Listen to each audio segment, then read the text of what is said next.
Everybody, welcome to Class by Claire on YouTube. I'm so excited that you're here with me today, and I'm going to be sharing all my tips and tricks for running your own small business. So my name is Claire and I'm 16 years old, and I've run an Etsy shop for about 2 years now. My shop is called Class by Claire and I sell hand knit accessories, mainly washcloths. Alright, so without further ado, let's go ahead and get started with tip number 1. Alright, so you decided you want to start a small business, and now it's time to decide what you want to sell. This is really important, and it might seem like a basic step, but I promise it makes a difference. My advice for this is pick something that you're good at, something that you love, and something that people will pay money for.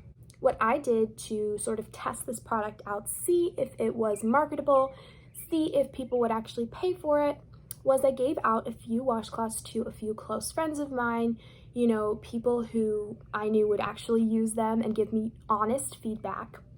And I got their feedback. That really changed my product. It really impacted it. It really helped me make it better.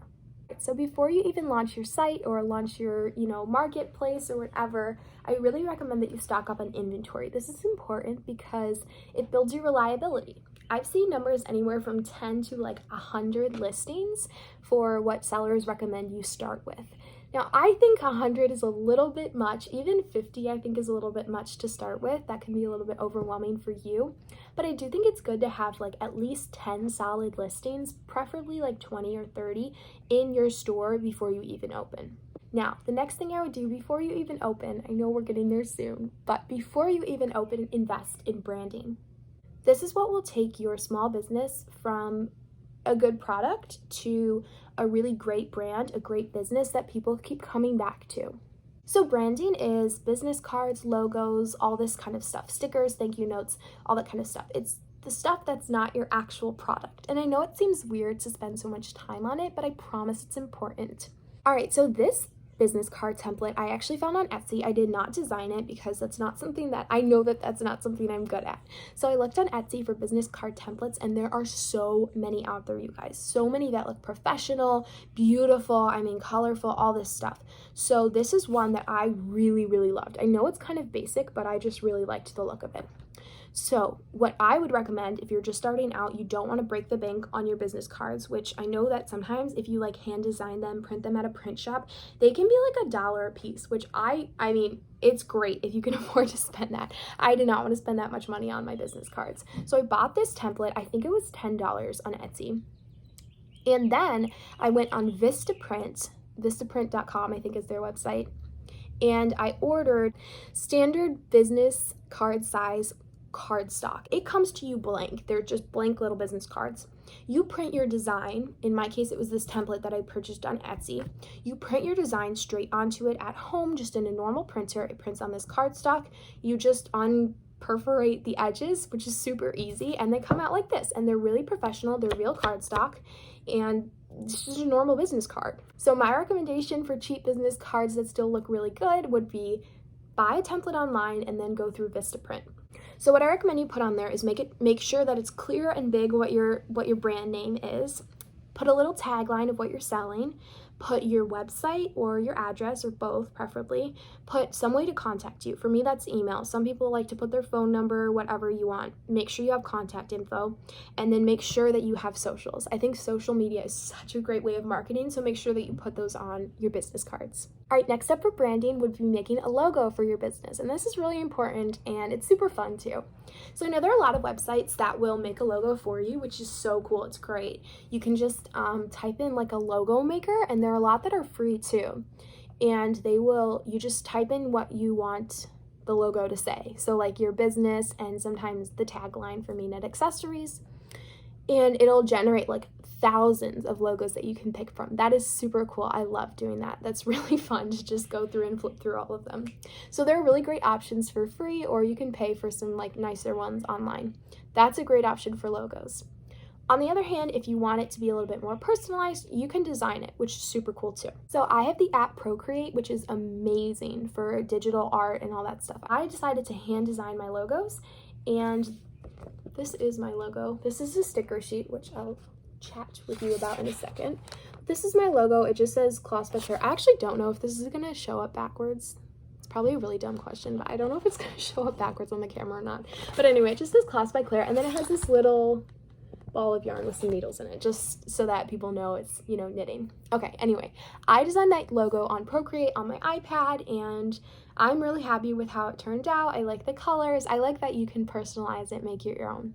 So what I recommend for branding after your business cards, which are really important, that would be number one, I would say, is go ahead and invest in stickers. So I just showed you this already, but this is just a sticker sheet.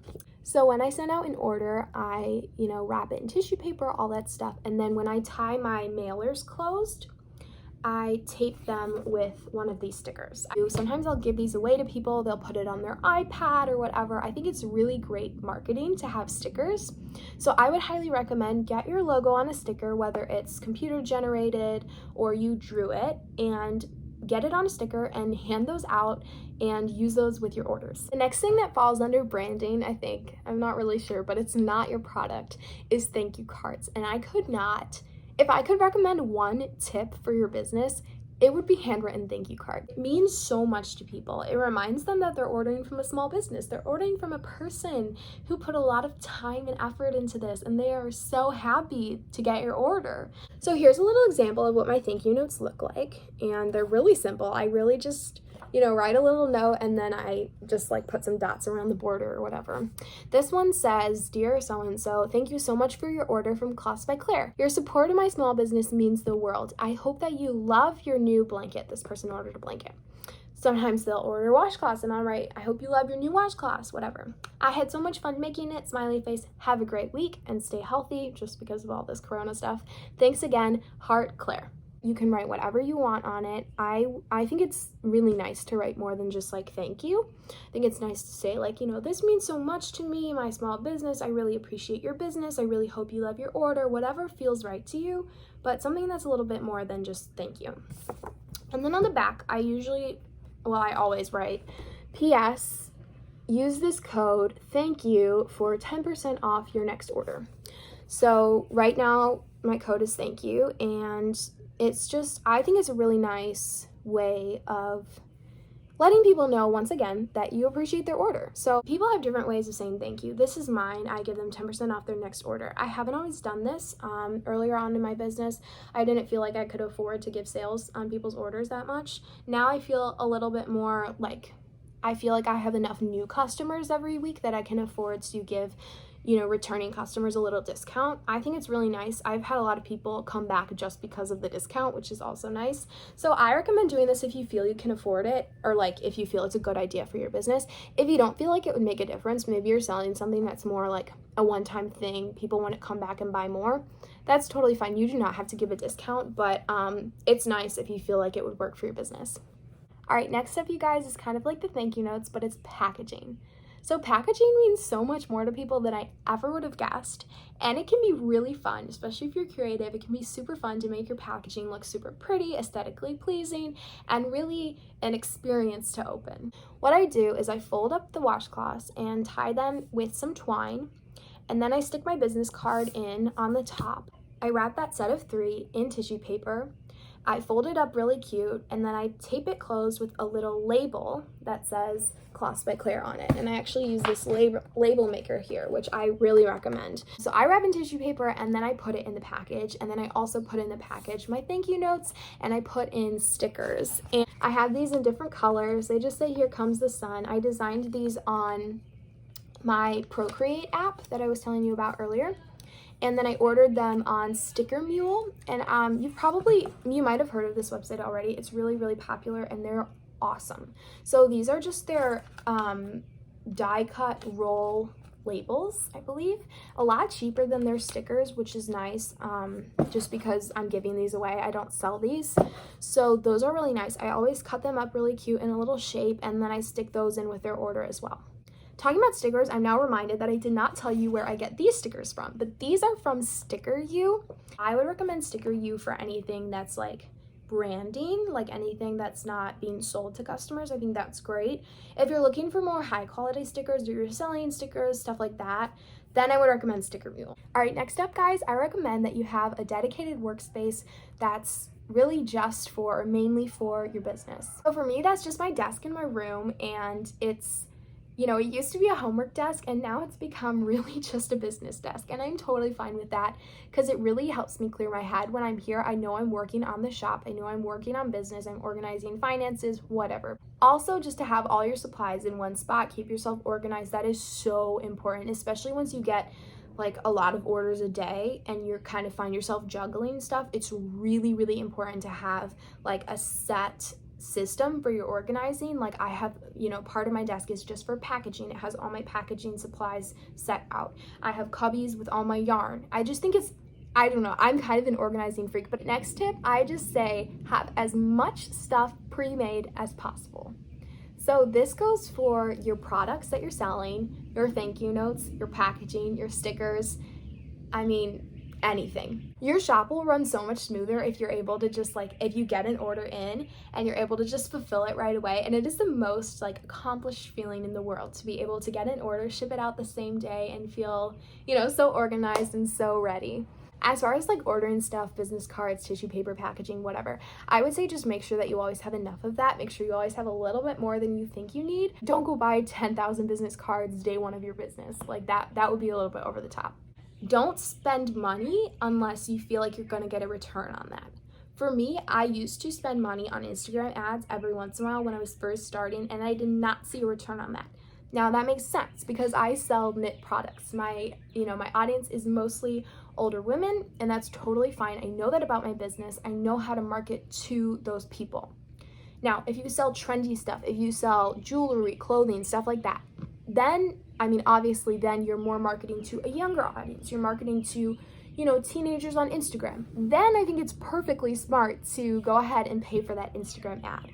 It's really all about knowing your business and knowing who your audience is. There are a lot of great analytics tools for this. I know on like social media, you can always tell like you're following, like I can tell like the percentage from each state and like the percentage of women versus men, age group, etc. Like I can always see like the majority for me is like women 35 to 50, which makes sense. So really spend the time and do the work to figure out your audience, get to know them, and market to them. All right, next up for Etsy sellers, I do not think that it's worth the money to pay to put your product all the way to like the first or second screen of search results. Don't get me wrong, I do think that the key to selling is to make sure that you're up on those first few pages, but I do not think you need to pay money to do that. What I recommend, let's say for me, you're searching for knit washcloths. That is the most common search term that people use that end up making a purchase. So on Etsy, it has all your analytics and it will tell you what people searched to get to your item. Figure out what your number one search term is, then type in that term to Etsy. Go on Etsy's website and type in that term. So for me, I go in and type knit washcloths. I see all these pages of results. Okay, so the first two results typically are paid ads, and it'll say in the corner like a little circle and it'll say ad. Don't look at those. Look at the first results that are not ads. These are going to be like your mentors. Pay attention to their title, what they wrote in the description, and most importantly, the tags. So we're back on the top few listings for your search term. Click on them and scroll all the way down to the bottom and it will say like tags or what this item is under or whatever. Click show more and it'll show you usually like 13 or 15 tags. And usually like the first one will be whatever category it's in. So like for washcloths, I know it's home and living, and then like kitchen and dining, and then all this stuff. Okay, now there are 13 spots in your listing where you can put a tag in. It can really be whatever you want. There's a character limit, but it can be pretty lengthy. Now look at the tags that those top listings put, and honestly, just copy them. Copy the first result tags into one of your listings, then go to the second result and copy those into another listing. Play around with it. Enter in different tags, a mix of those tags, but use the tags that the top results are using because that will get you higher up. They give you up to 10 pictures. Use all 10. They give you up to, I don't know how many letters in your title, but use all of them. They give you up to 13 tags. Use all 13. Really, really, really use all the opportunities you get to push your product out onto different search results. And lastly, in the description, make sure that you are really, really, really descriptive. You know, make it seem like it's something that this buyer really needs in their life, something that they're really, really gonna love. Make sure you add in all of the details like measurements, whether it's washable, whether you accept custom colors, all of that stuff. Make sure you put in the basics. And then also make sure that you're really descriptive. Make sure you make it sound beautiful, you make it sound really usable and super helpful. And then at the bottom, make sure, what I do is I, press enter a bunch of times after I've listed all my whole description. And then I just type tags and then a colon, and then I type in a lot of those same 13 tags that I did earlier. The reason for this, so it'll say like my whole description, a list of the measurements, all that stuff. And then at the bottom, it'll say tags, and it'll say like dishcloth, knit dishcloth, washcloth, knit washcloth, bathroom washcloth, like all this stuff, all these tags. The reason for this is the more times that these tags are mentioned in your title, your description, your tags, the higher up it'll be in those search results. So if I say knit washcloth like 15 times, it will be higher up than if I said knit washcloth like once. So make sure that you really, really incorporate those words, those keywords, those tags, those search terms into your description, into your title, and into those tags. All right, another recommendation, this goes for everyone, is just be really, really on top of your finances. This is really important. You just want to make sure that you have a log of all of your money spent on your business and all of your money coming in from your business. And make sure that if you offer free shipping, make sure that you can afford to do that. And like for me, I know a lot of Etsy shops do this too. Any order over $35, free shipping. That's just because once someone has spent $35 at my shop, I can, like, enough profit has been made for me to spend money on their shipping.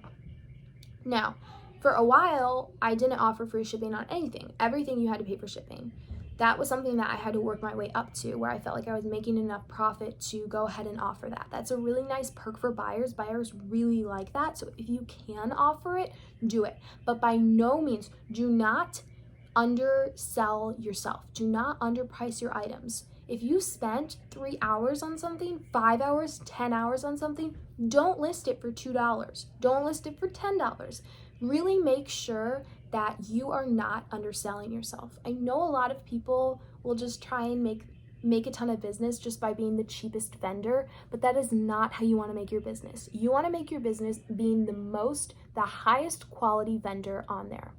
That is what counts. I guarantee there are enough people out there that will spend a few dollars more for good quality products. So do not undersell yourself. It can make you look unprofessional and you're just going to be overworking yourself. You deserve to make money for what you're doing. You're putting a lot of hard work and time and talent into your work.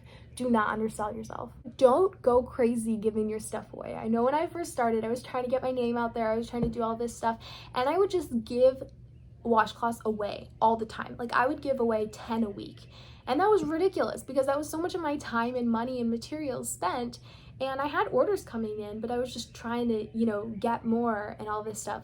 That is not always the way to do it. Sometimes that can be really beneficial, but a lot of times that's not really going to give you the return that you're looking for.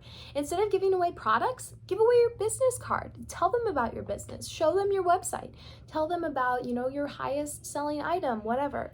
Talk about your business. Don't just give stuff away because that can really undersell yourself.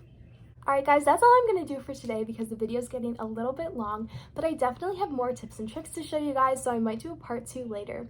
Please leave a comment down below if you liked the video. If you have any questions, I will definitely get back to you.